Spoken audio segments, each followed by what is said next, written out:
সবাইকে আসসালামু আলাইকুম। আশা করি সবাই ভালো আছেন।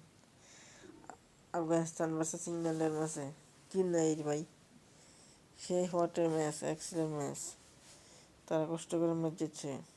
তাছাড়া ইব্রাহিম জাদরানের 100, 177 run, what a fantastic knock. তাছাড়া রয়েছে আজমতুল্লাহ মোজায়ের 5 উইকেট। আইসিসি একটা ভুল সিদ্ধান্ত নিয়েছে, সেটা হলো আজমতুল্লাহ মোজায়েরকে তারা প্লেয়ার অফ দ্য ম্যাচ দেওয়ার উচিত ছিল, কিন্তু তারা ইব্রাহিম জাদরানকে দিয়েছে। এর সিদ্ধান্তটা ভুল ছিল, এই ডিসিশনটাও রং ছিল। What excellent match. Azmatullah Mozaher জন্য জোর উইকেটটা যদি না বাজে তাহলে তারা তো ম্যাচটা জিততে পারতো না। এজন্য তাকে ম্যান অফ দ্য ম্যাচের পুরস্কারটা দিতে ভালো হতো। ধন্যবাদ সবাইকে, ভালো থাকবেন।